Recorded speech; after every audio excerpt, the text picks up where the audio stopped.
So now we are going to discuss about the type A and type B ADR, adverse drug reaction.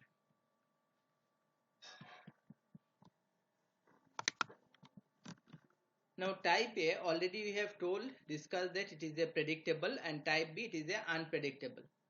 So type A, due to the excessive pharmacological effect, secondary pharmacological effect, or toxicity due to the sudden drug withdrawal, already whatever we have discussed. And type B, it is the idiosyncrasy, allergic or anaphylaxis reaction. Now coming to the predictable ADR, under the predictable ADR, as we have told that it is due to the excessive pharmacological effect. So we'll discuss it some example. Now this type of the ADR, for example CNS depression, barbiturate, hypoglycemic type of the drug, or you can say that hypotensive type of the drug, whenever we are giving into the large doses, they will produce the more effect. Hypoglycemic, if we are giving, the blood sugar will be decreased less than the normal level. CNS depression, more sedation it will produce, that is the hypotensive, blood sugar, blood pressure will be uh, decreased than the normal. So this type of the reaction we are calling as the excessive pharmacological effect. It is related to the dose, whenever we are giving the dose. Now if the patient having the some kidney problem, if the patient having some kidney problem or liver problem, then kidney is the main problem for the elimination of the drug, and liver is the main organ for the metabolism of the drug. Now what will happen due to this kidney problem or the liver problem, the drug it will not able to metabolize, or it will not able to excrete. So there will be the accumulation of the drug, which may cause the adverse effect in the normal dose itself. So that is comes under the excessive pharmacological effect. Next is neonate or the geriatric. That means the after the birth, or you can say the geriatric people, for them the dose variation it is there. They require the, some cases they require the higher dose, some cases they require the lower dose. So in that particular cases, you can say that in the normal dose, that means normal dose for the adult, it may cause the problem to the neonate or the geriatric patient. Next is, if we are telling that immunosuppression drug therapy. Now due to the immunosuppression, these are the immunosuppression drug, means these are the drug which is inhibiting the immunity. It is mainly used for the organ transplantation and all. So in that cases, as our immunity is decreased, so there is you can say there's some other problem it may be arise. So that is, we can say this type of the uh, drug may produce the ADR. Next is other disease condition. Now presence of any disease. Clear? Here we have given the bradycardia. If the people receiving the more amount of the digoxin is used for the congestive heart failure. So these are the different drug. If we are their disease condition, we need to see about the you can say that contraindication in the presence of the disease of so that particular phenomena also it need to be considered. Next is secondary pharmacological effect. So in the secondary pharmacological effect means that drug may have the several pharmacological effect when commonly administered in the dose. For example, antihistaminic, we told that it is used for the allergic reaction. Now and you can find the different type of the cough syrup. Cough syrup, they are having the antihistaminic, and certain type of the cough syrup, if I are consuming, it will produce the sedative type of that effect. So that is the secondary pharmacological effect. Or antimuscarinic drug, antimuscarinic effect of the tricycling antidepressant drug. Tricycling antidepressant drug may produce the antimuscarinic effect. So these are the secondary pharmacological effect. Now toxicity due to the sudden drug withdrawal. Now what will happen whenever we are giving a drug for a longer time, mainly those are the habit forming drug. If we are for example, it is the narcotic drug, sedative and hypnotic drug, etc., or corticosteroid, what will happen, sudden withdrawal of the drug may produce some problem.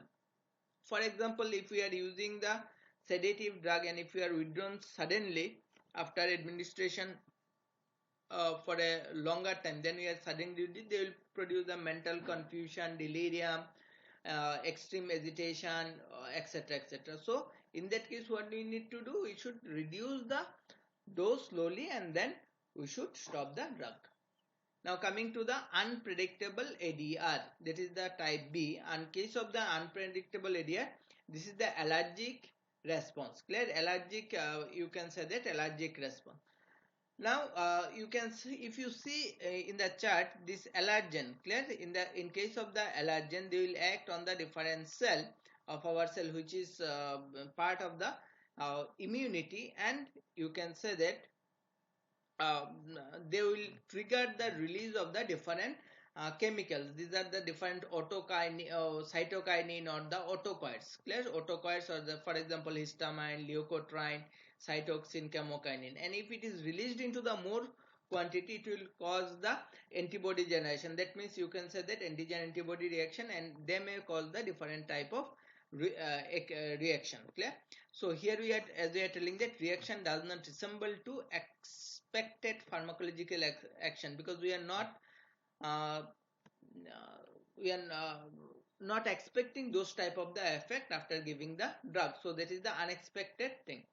Now delay, there is a delay between first exposure to the drug and development of the reaction. So it may be happen that you have exposed the drug now, and it will take some time to produce the responses. So that is, you can say that allergic responses are there. For example, you can say that penicillin type of the drug having this type of the problems, or sulfonamide type of the drugs. It is so, that's why before giving the penicillin or the sulfonamide, either you need to check it whether the drug having the hypersensitivity reaction, or doctors are also is asking the same. So it may be, can be immunological basis, as I told, that it may be the IgE antibody it is produced, or drug protein interaction it will be there.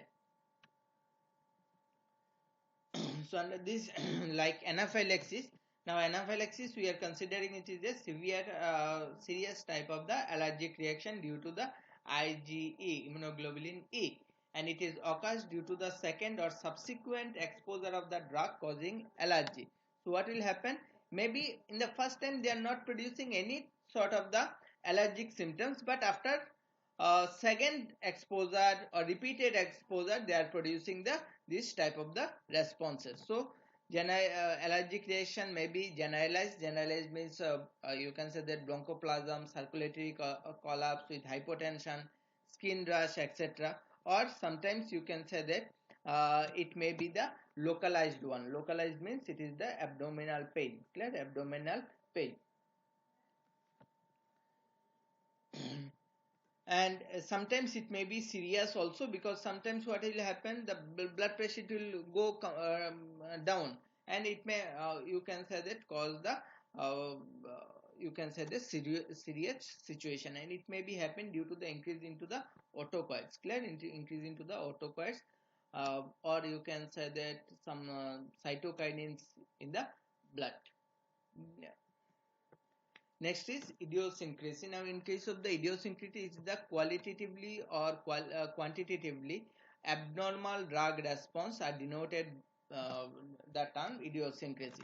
It is include unusual, unexpected drug effect which cannot be readily explained or predicted. Unusual or unexpected, including the drug induce the fatal abnormalities. That means you can say that, for example, mother, or you can say that pregnant woman is having the exposure of the certain drug which may produce the fatal problem. Already thalidomide we have told that because this drug has been withdrawn due to the, this is the main problem.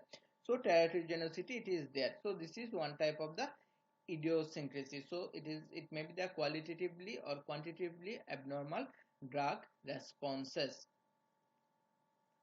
Now some drug it may cause the cancer, so that is also you can say that it is comes under this type of the things. Or you can say that analgesic may produce the tumor in the kidney, pelvis, or the renal disease, which type of the you can say that examples we can consider. Then you can say that sometimes immunosuppression agent also may induce the tumor, so that is also example of idiosyncratic reaction. Next is genetically determined toxicity. Now, what will happen? Some people have, you can say, this special type of the genotype, and you can say that some, you can say that it is not common.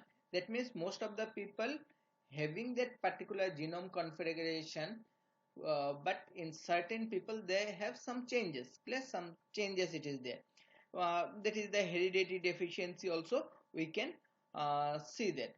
For example, you can say that many Southeast Asian or African people, in the people who are living in Southeast Asia or the African people having the deficiency of glucose 6 phosphate dehydrogenase, glucose 6 phosphate dehydrogenase. And what will happen, which is responsible, and now glucose 6 phosphate dehydrogenase, it is responsible for the glucose, and it is again it is important for the RBC and all. So in those cases, after if we are giving the primaquine or the quinidine or the sulfonamide, because there is some problem into the again the metabolism and all, and it will cause the hemolytic anemia. Now, what are the different predisposing factor of the ADR? Now, these are the patient variable. Now, what is mean by the patient variable? Patient variable means maybe age, one of the factor, because what are the dose you required into the neonate, it is not required into the adult, or it may be not similar into the geriatric patient, because their ADME is changed into the neonate or the older age patient compared to the adult. So these are the problems it will be there. Then you can say that, for example, presence of diseases, clear, if the presence of the disease, so again the you can say that metabolism and other things it will be there, so that is also problem. Number of the medication, now most of the people, geriatric people now, you can say that they are taking the more number of the medication, so there is the interaction, the chances of the interaction it will be there. For example, if you see about the chloramphenicol, it is one of the drug, one of the antibacterial drug, but after giving this to the baby, it may produce the gray baby syndrome. Clear, it is may produce the gray baby syndrome because it is not metabolizing and it will not come out from the body easily. Next is underlying disease. As we have told that different type of the diseases, it may cause increase the risk of the hypersensitivity due to the these are the different drugs, antibiotic we have given. Genetic factor, already we have told that is glucose phosphate dehydrogenase, this particular thing we have discussed. Pregnancy and lactation we have discussed, because a number of the drug we should not give into the pregnancy. Why? Or the lactating mother, because it will go into the fetus, or it will go into the baby and it will cause the toxic effect. So that is also it should take under the consideration. And these are the different metabolizing enzyme is there, and in the metabolizing enzyme, if there is, you can say that there is a gene polymorphism or the things it will be there, it may produce the adverse effect. Next is drug variable, so route of drug administration. So if you can say that IV injection sometimes into the local area may cause the some you can say that exacerbation. Oral administration, it will decrease the bioavailability and all. Next is product formulation. Now product formulation, sustained release product, generally it is developed to so that it will overcome the ADR. So that is also we should take under the consideration, because if you see that nifedipine, if it is slowly it will release, then you can say that we can minimize a lot of adverse effect.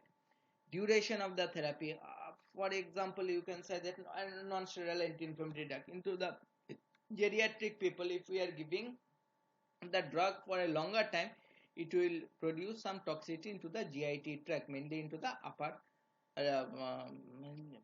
GIT. So these are the factors are there. Thank you.